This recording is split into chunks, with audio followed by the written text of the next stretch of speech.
Well, good morning. It's wonderful to see so many of you joining us here for our Early Years Initiative webinar this morning. A few general notes as we begin.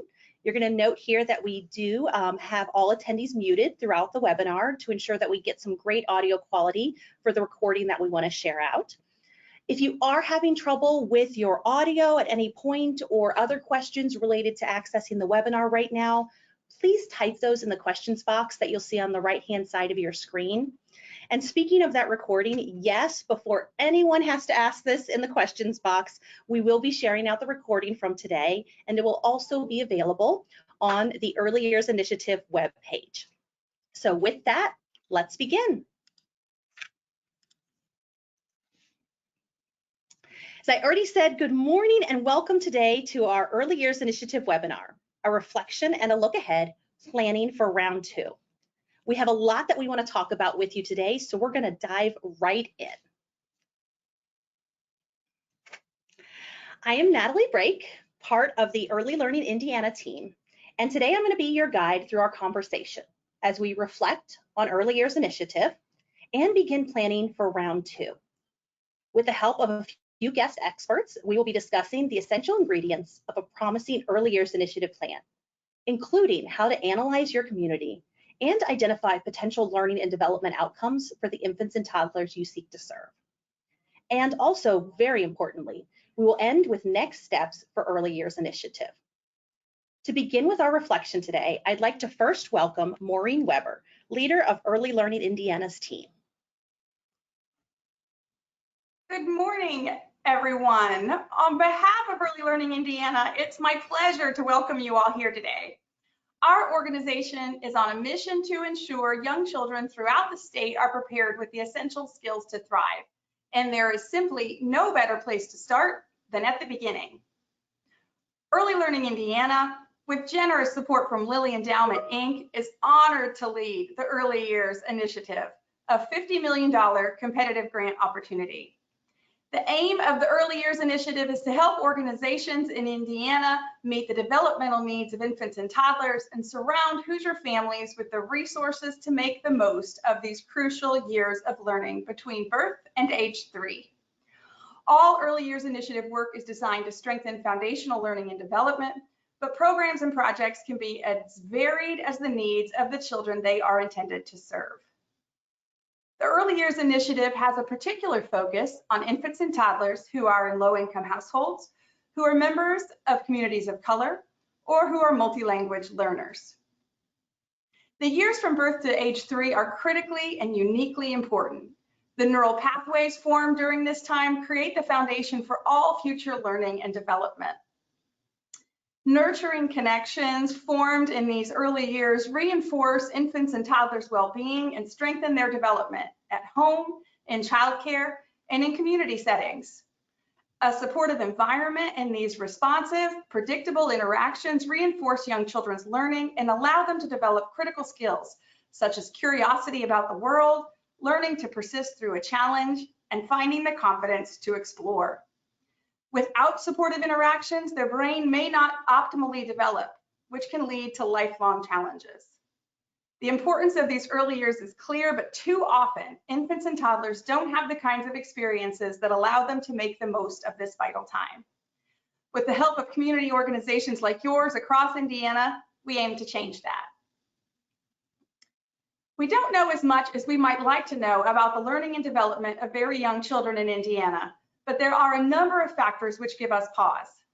Less than 2/3 of children are consistently read to, which we know is essential for the development of early language and literacy skills. Only about 3/4 of young children are considered to be flourishing based on the status of their emotional health. And wait lists for infants and toddlers in high-quality early learning programs are long, making it difficult for vulnerable families to access these important learning experiences outside the home. This is why we are particularly excited about the first round of Early Years Initiative work underway all across Indiana. Let's take a look.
As you saw in the animation, in September, we announced the first grantees of the Early Years Initiative. 86 organizations serving Hoosier infants and toddlers have received more than $31 million of grants of up to $500,000 each to strengthen their efforts to support the development of our state's youngest children. Together, these 86 organizations are focusing on strengthening families through home visiting and parent education programs, ensuring families access to supportive childcare, supporting the early detection of developmental needs or disabilities and implementation of responsive interventions, and promoting essential skills through early language strategies. Strategies like those addressed through the programs of our Early Years Initiative grantees will offer the best possibilities for changing the course of children's development. We were pleased to spend the end of last year visiting with many of you through the Early Years Roadshow. By connecting with nearly 250 Hoosiers, both already focused on and newly engaged in this work, and with dozens of industry experts, we had an opportunity to share more about the work underway while learning about the possibilities still ahead. As we toured the state, we also heard from many of you who want to support infants and toddlers in your community, but aren't quite sure how to get started. In today's presentation, we want to help answer that question for organizations that are new to the work and to offer a refresher for those of you more experienced hands, all with the goal of positioning each of you on the best footing for our next round of funding. After these brief insights from some of our team and our partners, we'll share details about the nearly $19 million remaining in the Early Years Initiative and welcome your proposals in the coming months. Thank you again for your time and commitment to this imperative work. I'll hand it back to Natalie to continue with today's conversation. Thank you so much, Maureen, for walking us through that. I think it's so important that every time we come together to talk about Early Years Initiative, that we're truly grounded in the purpose and the goals of the work that we are doing. While the work of Early Years Initiative is happening all over Indiana, we know that it very much starts within local communities like yours. One important component of creating a promising Early Years Initiative plan is first understanding your community. To give a little bit more insight into how you can approach analyzing your community, we've invited Mark McAlevey to come and join us today. Mark is a Community Analysis Program Manager with the Polis Center at Indiana University. Welcome, Mark. Thank you so much. It's great to be with you all this morning. A real honor for me to talk about some approaches that we have identified as effective approaches for analyzing your community through the Polis Center here at Indiana University in the Luddy School. So I hope that at the end of my time with you all this morning that you'll be able to identify maybe a new approach to investigating your community and understanding and uncovering its full potential in the way that you can, sort of lean on your community and understand it and utilize the people and the assets within your community to support the programming that you're doing with children and their families. So having said that, we'll begin. What I'm going to present to you is a little bit of a dilemma, which is that oftentimes when folks talk about understanding their communities, they talk about understanding the needs of the community, and which is a very common and natural, sort of place to first go to. You want to understand where deficiencies are within your community so that you can build your organization and your program in a way that really speaks to those deficiencies. However, what we have found through decades of research and practice is that when we focus on needs and deficiencies, we don't really focus on we overlook things that are there, and arguably that that there isn't really much that we can do with the actual needs and deficiencies outside of being aware that they exist. So having an understanding of what exists, the fullness of a community, the gifts and talents of the people and things and places within a community, those are things that we can do something about. Those are things that we can engage. They can become tools They can, for solving the challenges that we're trying to solve. They can give us insights into the people that we want to engage in our organizations and in the impact that we're making with children and their families. So what I propose to you all is that, understanding our community, excuse me, is a lot like understanding, a glass of water.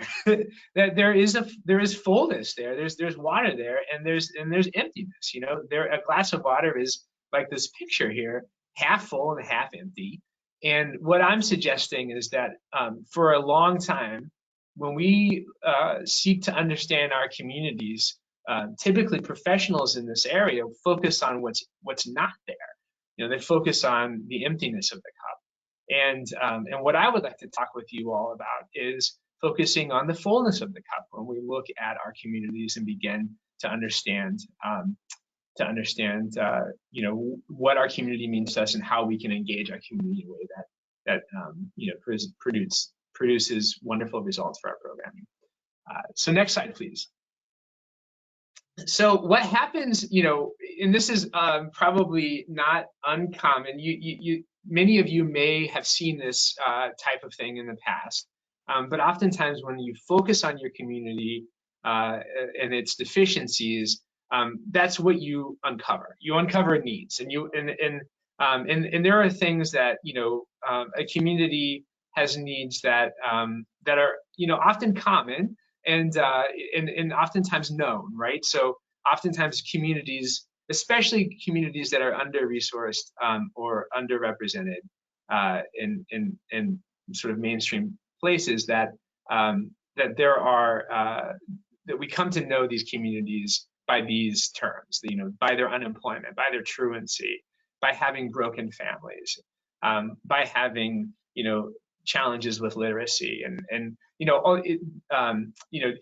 sure you all can list a number of other sort of attributes or needs or deficiencies that we typically use to describe communities that we are serving. And so as you can see, what's not on this map are the things that we're missing, right? We're not saying who's in the community. We're not seeing, where, if there are artists there, if there are parks there, when you look at the needs, you don't see the great abundance that exists within a community. You only see what is missing.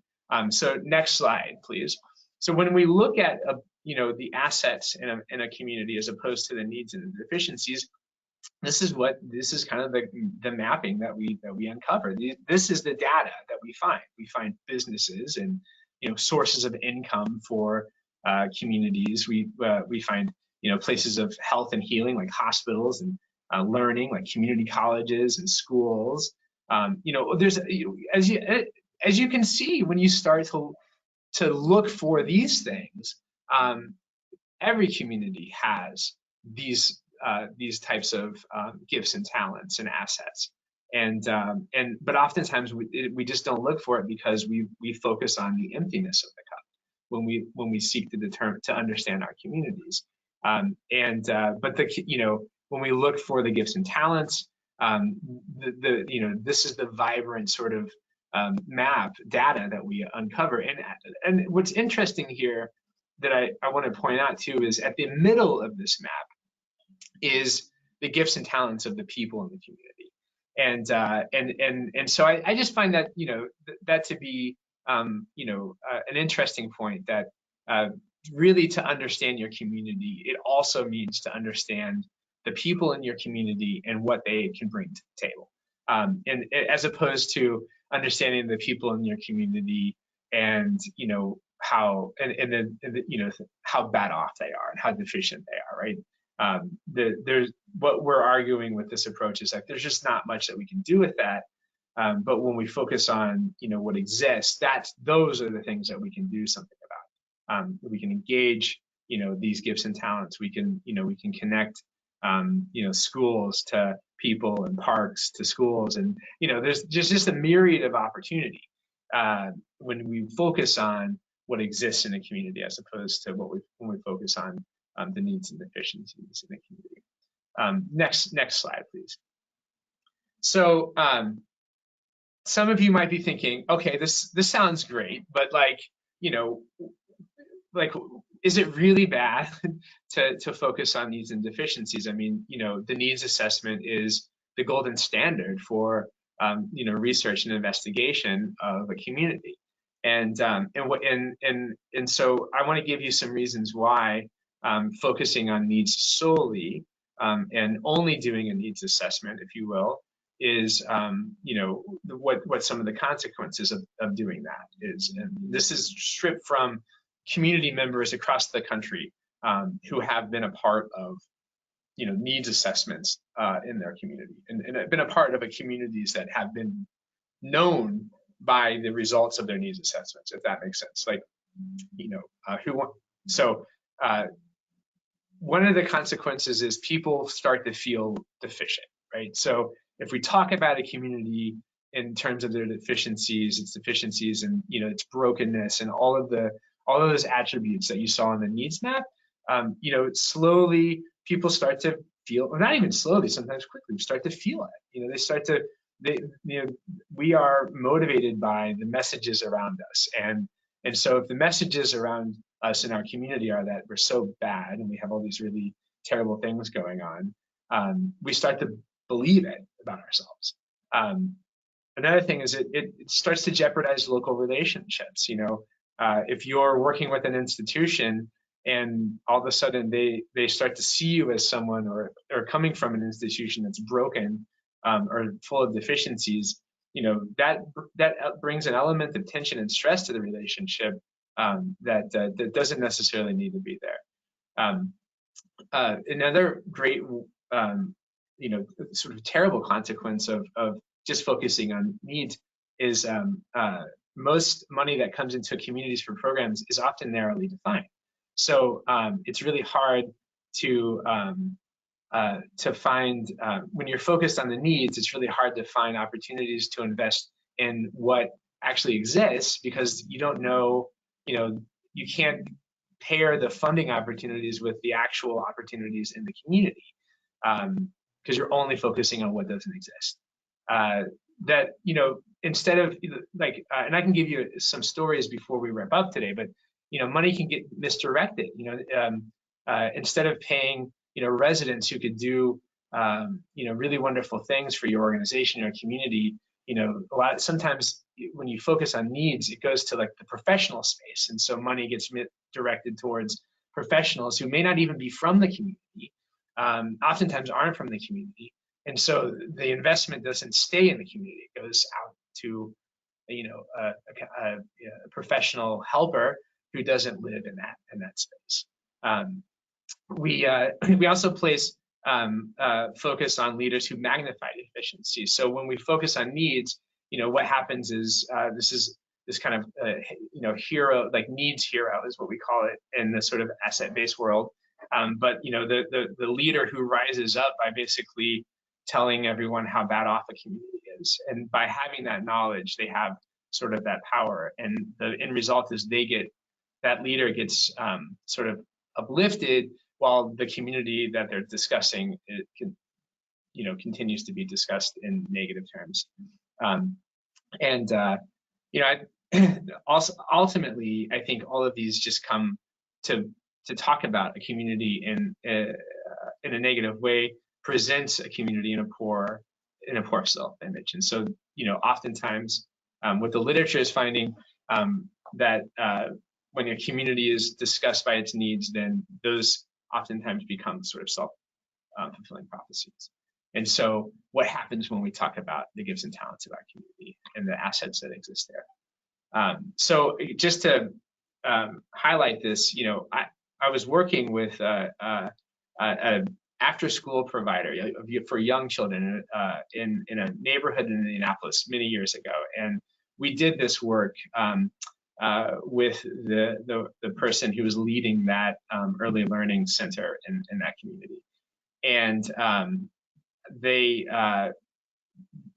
we, you know, had them start to build relationships in the 10-block radius of where that center was.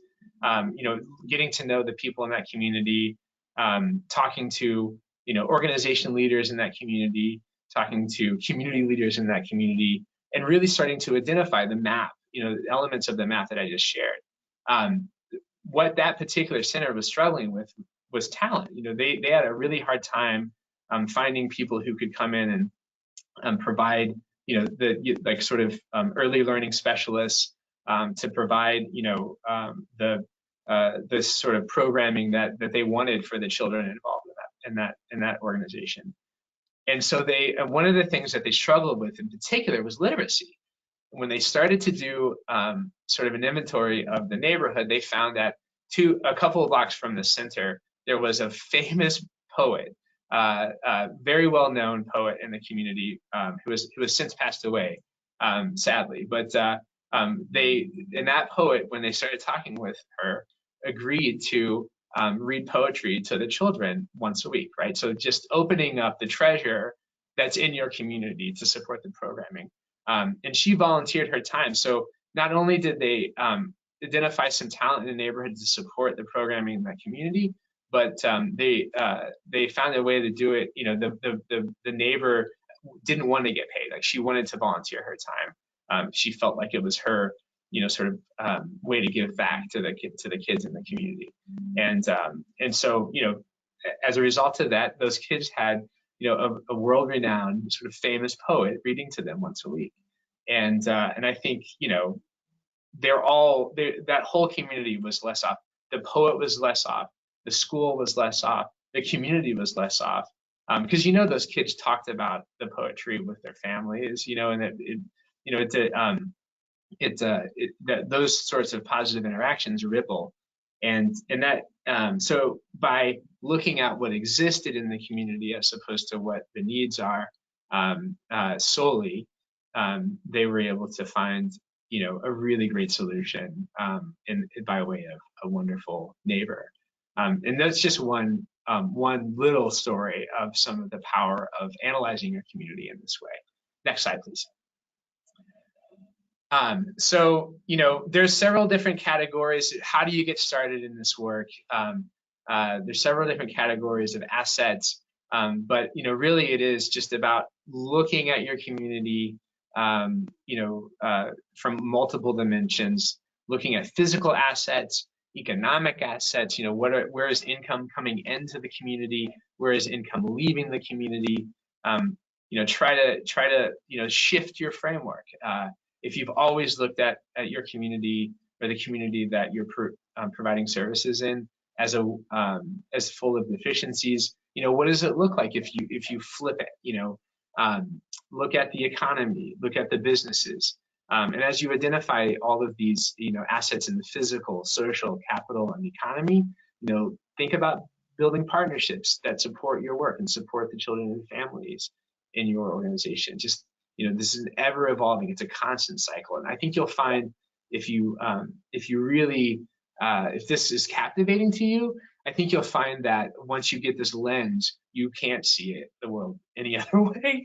It is sort of, I have found it to be a wonderful lifelong journey that like a note here, keeps evolving. Next slide, please. And so.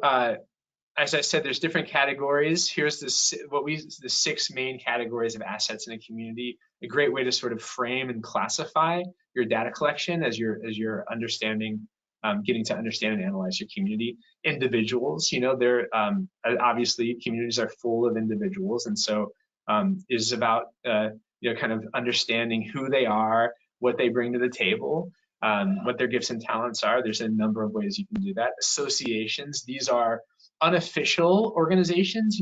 Oftentimes associations are like block clubs and civic leagues and book clubs. They typically don't have paid staff. They don't have really much like a lot of governance. Some churches can be associations, although some churches can also be institutions. So they're like sort of informal groupings of humans in community. Institutions are more formalized entities within communities. They typically have paid staff. They provide some type of program or service to the community or beyond. Physical space, parks, streets, alleys, front porches, yards, football fields, tracks, anything that exists in the physical environment. Exchange, this is like economy. Are people bartering in your neighborhood, in your community? Are people, is there a big box like Walmart that takes people's money and profits, or do you have lots of small local operations where the money stays in the community? And then lastly, culture, stories. Storytelling mainly is what is the last community I said. What are the stories about the community? Who's telling those stories? What do they involve? What do they entail? The storytelling within the context of a community is a significantly strong asset. In my next slide. And lastly, I want to give this to you in a way that tees you up to be able to do this. And so you'll hear later this morning about how to establish goals and outcomes. But what I wanted to do is lead all of this conversation about focusing on assets as a way to analyze your community, to coming up with a question. How are you going to? What's the question that's driving you? As you're understanding your community, it's important to leave that analysis with a question that you can start to measure, right? And so it's important for the question, and it could be like, how many who are the educators in my community that we're providing services to, and how do we engage them? So you can, or what are their gifts and talents of the educators in our community? It could be a great question, right? So there's measurable things there. You can document the number of gifts and talents. You can document the types of gifts and talents. It can be qualitative, quantitative, but really pushing towards a particular question that is measurable.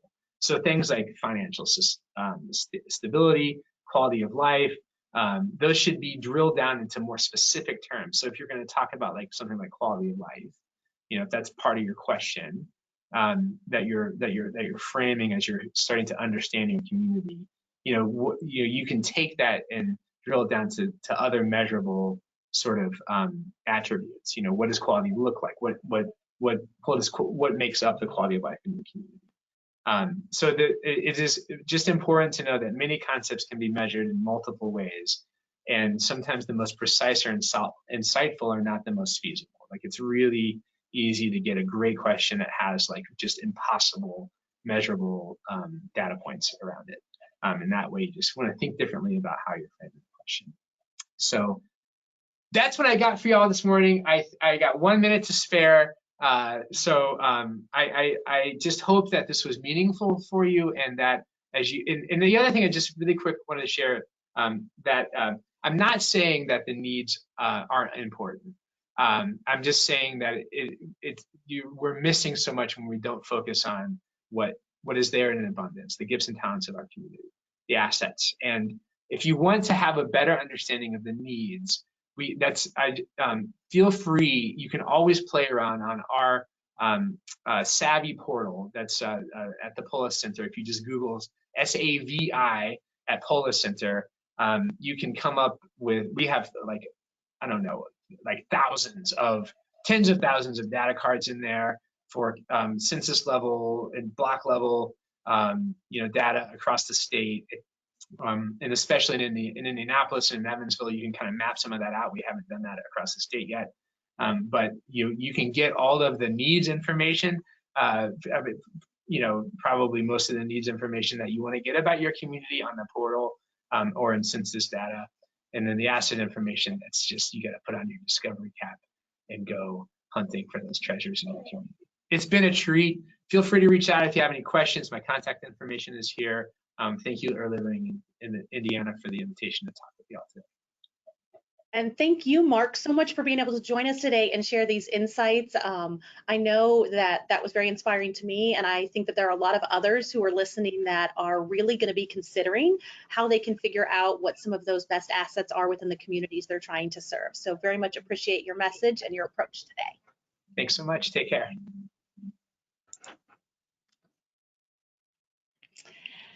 Okay, well, When we think about the aim of Early Years Initiative, to meet the developmental needs of those infants and toddlers and to surround our Hoosier families with the resources to make the most of these crucial early years of learning, it's important to also consider the outcomes that we want. Therefore, unsurprisingly, another important component of creating a promising early years initiative plan is to identify potential learning and development outcomes for the work you're intending to do. To help explore these outcomes with us, we've invited Dr. Jen Fenders with Purdue University to join us today as well. Great, thank you, Natalie, for the introduction, and good morning, everyone. I am thrilled to have the opportunity to discuss with you how to identify appropriate learning and development outcomes for this exciting initiative. And because I'm a researcher and I can't help it, I'm going to take us one step further to discuss how you might assess learning and development in order to evaluate the success or the impact of your early years initiative for the children you serve. Next slide, please. Okay, so I thought it would be helpful to start with a definition and framework for what we mean by learning and development outcomes. This is probably not news to anybody on here, but at a very basic level, learning and development outcomes are what children should know and be able to do across key developmental domains.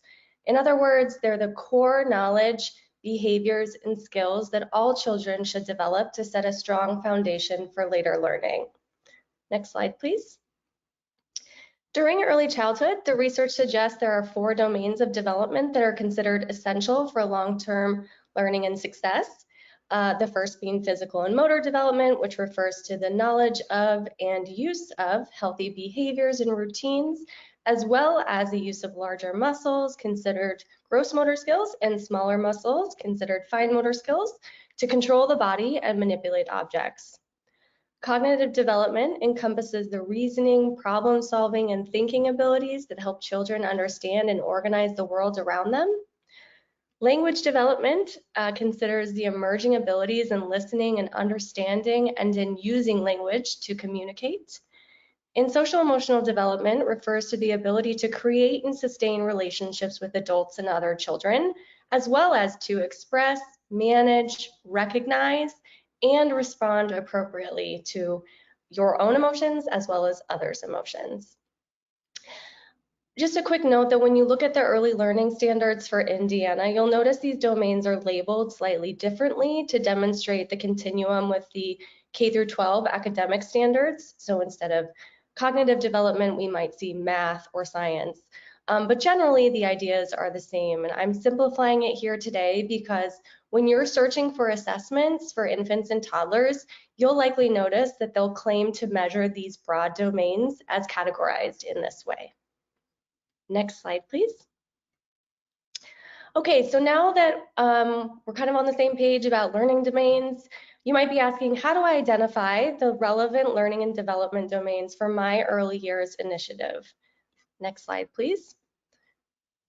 Well, one method that can be very helpful is creating a logic model. So stay with me. If you hear the word logic model and you want to run out the door, I promise to make this palatable and a useful exercise for us. A logic model, if you haven't seen one before, is a graphical illustration of the relationship between a program's resources, activities, and intended effects. And as the name implies, a logic model demonstrates the logical links between what inputs are being invested in the program, what the program is doing, and the anticipated benefits of the program. A logic model, therefore, can guide the evaluation process by helping to identify the intended outcomes and how they will be measured. So to develop a logic model for your early years initiative program, you'll want to think about the resources that are needed to implement the program that you want to adopt, what the activities of that program are, and then what the expected outcomes are, assuming that the program implementation is successful. And at the end of this process, you should be able to make a logical statement, such as the one that started at the top of the slide for you. So I'll provide a very simple example with exercise. If I buy an exercise bike and I register for the Peloton app and I schedule time in my calendar, these are inputs, to participate in a cycling class for 30 minutes twice a week, that would be my activities, then I should build muscle and endurance, reduce my stress, and maybe even sleep better. Those are the outcomes. So that's a really basic example of what a logic model can lead us to. Let's take a look at an example of a logic model related to one of the model programs for the Early Years Initiative. Next slide, please.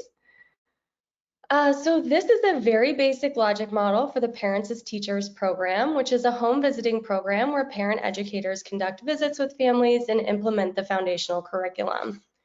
The inputs for this program would be the curriculum itself and the implementation handbook or manual, having qualified supervisors and parent educators to deliver the curriculum, and program management and technology on the back end that might be required for administration purposes.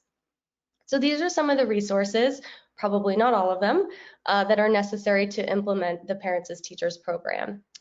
The activities in the simplest form are monthly home visits to implement the curriculum, which is designed to promote knowledge of child development, parenting behaviors, parent-child interactions, and family well-being. There are also child and adult screenings and connections to resources that occur for these monthly visits, but I'm trying to keep it somewhat simple in this example here. So finally, for the outcomes, we can think about them in both shorter and longer term, if that's useful for you. So one goal of the curriculum is to enhance early detection of developmental delays and health concerns, which may happen in the shorter term because of the screenings that are a part of that program. And then given the nature of the curriculum and its focus on parenting and parent-child interactions, we can expect that parenting knowledge and practices should eventually improve. And then as a result of these positive and responsive parent-child interactions occurring in the home, children's social emotional learning, cognitive skills, and language development may increase. So the learning outcomes that could be appropriate to measure if you were to implement the Parents as Teachers program would be in any of those domains. Next slide, please. Okay, so now that you've identified appropriate learning and development outcomes for your program, you might wonder, how do I select an assessment for these outcomes that could help me evaluate both where I'm starting off prior to implementation and whether my program, my Early Years Initiative program, has been successful and met its goals. Next slide, please. This is where things get a little bit complicated, and I apologize if you can't read some of those texts. I will walk you through this.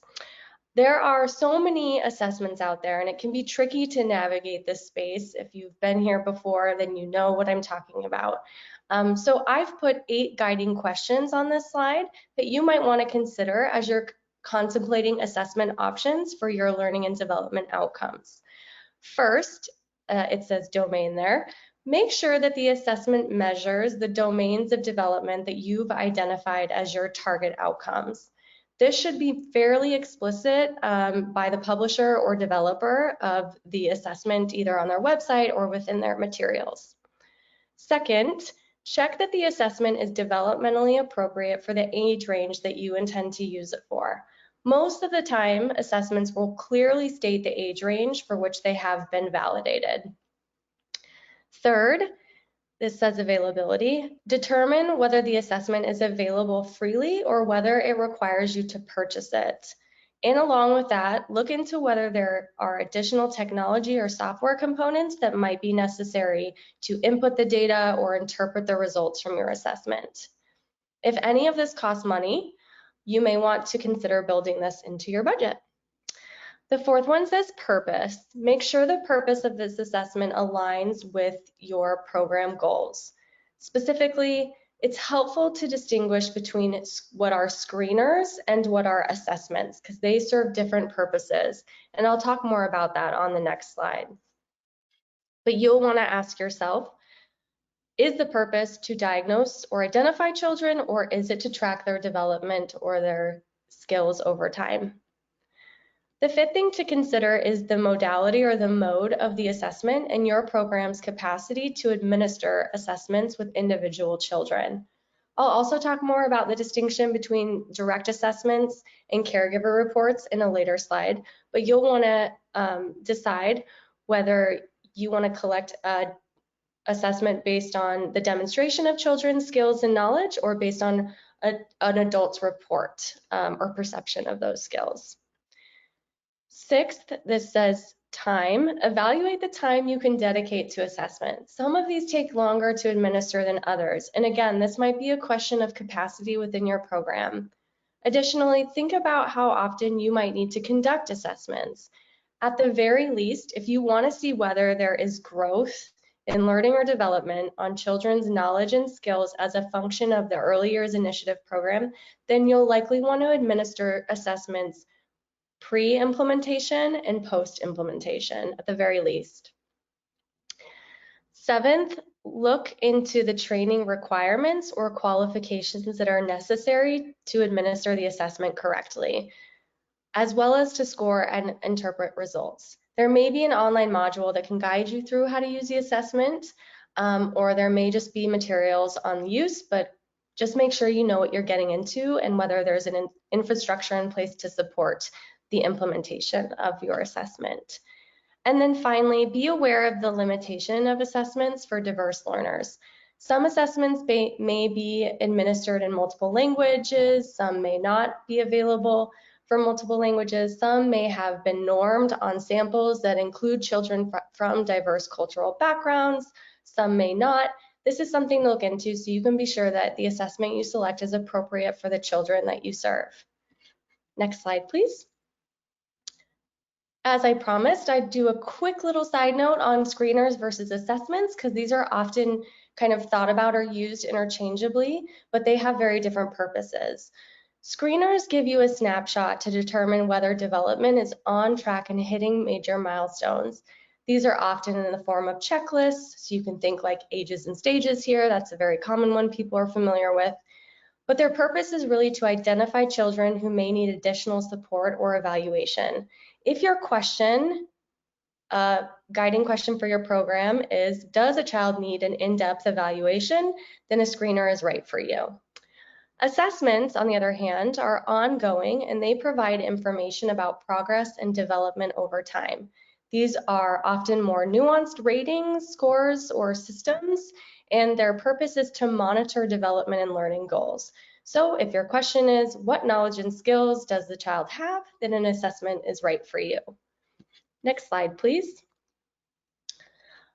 In the last minute, I also mentioned I would talk more in depth about modality. For assessing child outcomes, the most prominent methods are through direct assessments and caregiver reports.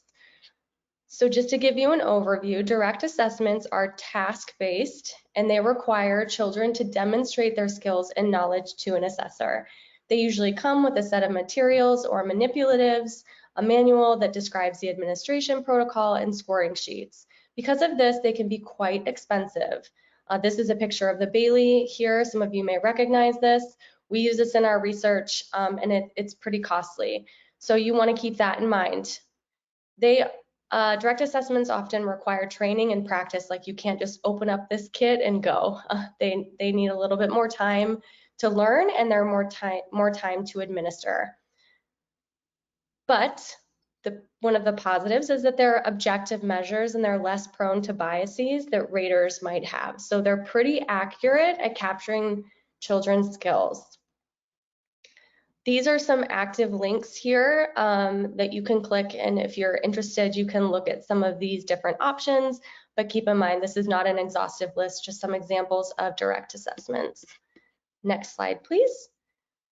Caregiver reports, on the other hand, might be more appropriate for you. These require teachers or parents or some kind of caregiver to evaluate children's skills and knowledge, sometimes within particular contexts or settings or scenarios.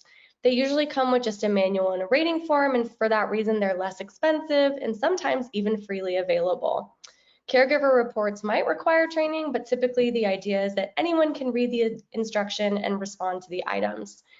They usually take much less time to complete, especially since there shouldn't have any setup required, and they can be done at any time and anywhere. But they might be more subjective interpretations of children's skills and behaviors, so they can be prone to bias. But I think for many programs that you might be implementing, caregiver reports could work quite well. And again, these are active links. You can click on them if you would like to explore some of the options, but not all of the options that are available. Next slide, please.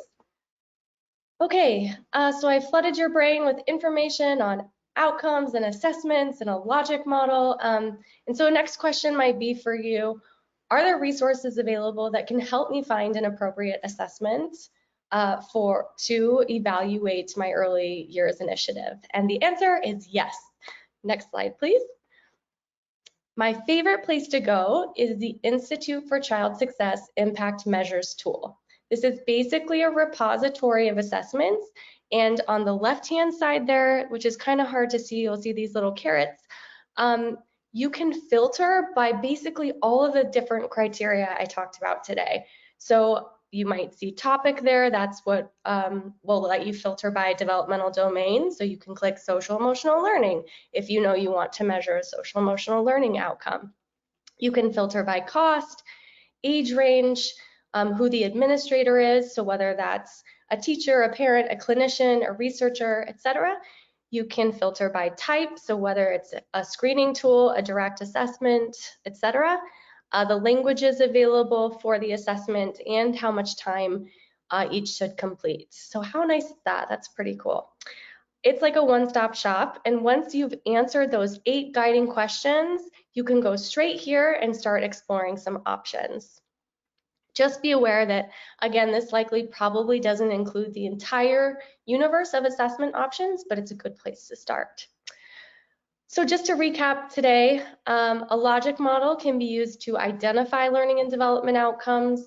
Answering those 8 questions can help you select an appropriate assessment tool. And there's this impact tool here that offers a great resource to explore what is available to you. I didn't put my contact information here, but I'm happy to share it in the chat in case anybody wants to reach out. So thank you. Thank you so much, Jen, for joining us today. This has been incredible information, so much to consider. I love that you were able to share some tools and resources. So hopeful that many people can go explore those and begin really considering how they could assess and how they could view and decide on some of those outcomes they're looking for. So again, thank you for joining us to share this today. Okay, so we have shared 2 of the very essential ingredients when we think about a promising plan for early years initiative: understanding your community, as well as identifying those potential learning and development outcomes. And as Maureen mentioned at the very beginning, while early years initiative plans can be as varied as the needs of the young children they're designed to serve, we are also seeing some other common elements that are present in promising plans. First, when we see a promising plan, it demonstrates that you understand who else is doing this work well and that you have talked to them. Don't forget that on the Early Years Initiative webpage, there is more information, including contacts for model programs. Understanding first how other experts across our state and the nation are meeting the needs of infants and toddlers can give you insights into a potential approach. And it allows you to begin exploring partnerships with these programs if they are a good fit for what you're looking to do within your community. Additionally, promising plans for Early Years Initiative demonstrate that you understand what's going on around you right now in your community, but also in regional or statewide efforts, and that your plan seeks to enhance rather than duplicate current efforts. For example, if you are wanting to ensure that infants and toddlers have access to books so that their caregivers are able to spend time engaging with them in early language and literacy skills, you might note the state recently made an investment in the Imagination Library, and you might adjust your plan accordingly because of that recent investment. So what is it that happens when we put together all of these pieces and all of these components of a promising early years initiative plan? Well, we help Hoosier families support the cognitive, emotional, and physical well-being of our infants and toddlers. And that is exactly what our current Early Years Initiative grantees are doing now, as they embark on the beginnings of their own projects and programs that they're implementing. We have grantees that are ensuring access to supportive childcare, who are on track to add new infant and toddler seats. Some of them were able to quickly move on their projects once awarded. We have a grantee who's already reconfigured preschool classrooms to open 25 new infant and toddler seats to serve their community. and those seats are full with infants and toddlers who are learning today, with caring individuals in their classroom that are being trained to ensure that their learning is taking place. We have other grantees who have construction that's begun and that is now in progress for new rooms that might open up this fall. We have grantees who have hired a family success coach who is beginning to work with their families to understand the barriers that they are facing and figure out the best connections for resources that they may need. We have a grantee who was able to quickly recruit Spanish-speaking family childcare home providers in their community who are serving infants and toddlers, and they will be participating in an upcoming curriculum training. We also have grantees who may have already been implementing a program prior to Early Years Initiative, who have begun to make the expansions and enhancements that they put forward.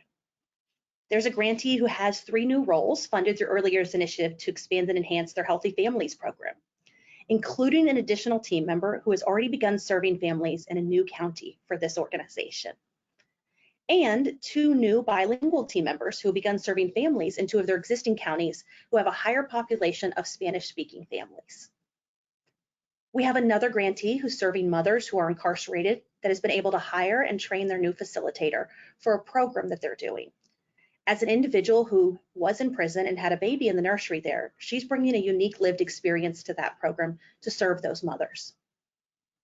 We also have so many of our grantees who may have taken on a fully new project or program, and they are currently working hard to build relationships within their community, to meet with those regional and national representatives from our model programs and others to become affiliated, to start their training and lay the groundwork so that when they launch later this year, they're able to successfully implement the work that they are trying to do and to get the outcomes that they're trying to get for the infants and toddlers they want to serve. There is so much more that is going to be coming from our Early Years Initiative, so please stay tuned as we continue to share out the impacts of these programs and projects as they take place. If you're looking to find out more information, both about our current grantees of Early Years Initiative and to explore information that could inform future plans, please make sure you are using the resources available to you on our Early Years Initiative webpage. These include webinar recordings, such as the one for today, which will be up there later, as well as model spotlights and those contacts that I mentioned that you can reach out to model programs directly. Also includes our data dashboard and FAQs related to Early Years Initiative. A lot of the information you may have questions about is available on this webpage. And particularly as you consider the community needs and as you consider the assets within the community, our data dashboard offers a starting point to really dig deeper into the current state of infants and toddlers. It has information from varying geographic levels for you to consider as you think about what data you need. We've intentionally brought together a variety of data into one easy to access spot, specifically to make it easier for you as you are considering what you might do with an Early Years Initiative. So now for the question that I know has been on all of your minds since you logged into this webinar today. What's next for the Early Years Initiative? I think possibly that the title of today's webinar might have given a little bit of a spoiler that we are in fact opening a second round for Early Years Initiative. So the Early Years Initiative Request for Proposals Round 2 opens today. Here are a few key dates that I know you will want to be aware of if you are considering submitting a proposal to Early Years Initiative.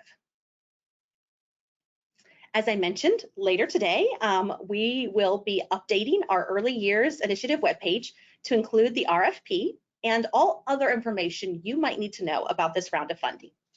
We will also be sending out an email that includes this webinar recording, as well as a link to register for the introductory informational webinar, which will take place next Tuesday, February 6th. In that webinar, the introductory informational webinar, we will walk through all the key grant details. So all the questions you might have popping up of, am I eligible? What kind of questions will be asked? What do we need to upload? Everything that you might need will be included within that RFP, updated on the webpage, and in that introductory informational webinar. Should you choose to submit a proposal, and I hope that you will, for this second round of Early Years Initiative funding, the deadline will be 5 p.m. Eastern Time on May 15th. So you've got some time to really explore your community, to reach out to model programs or other partners about the work, and to really put together a promising plan of your own. Those who would be awarded for our second round of grantees will be announced by September 30th of this year so that they are able to begin working on their early years initiative projects. So as I said, I know that many of you are going to have those immediate questions about the RFP and the specifics of this round of funding. I'm going to suggest again, highly suggest that when our email comes later today, you first take a look at the RFP itself, go through our updated Early Years Initiative webpage, and that you go ahead and register for the introductory informational webinar next Tuesday. It's very likely that any and all questions that you may have are going to be answered in one of those three ways. While we have a promising start right now to our Early Years Initiative, there is still much work to be done together to ensure that all Hoosier children have the support needed during these crucial first 3 years of life. Early Learning Indiana is proud to continue working alongside all of you to make it possible. Thank you for joining us today, and again, hopefully, I'll see you next Tuesday.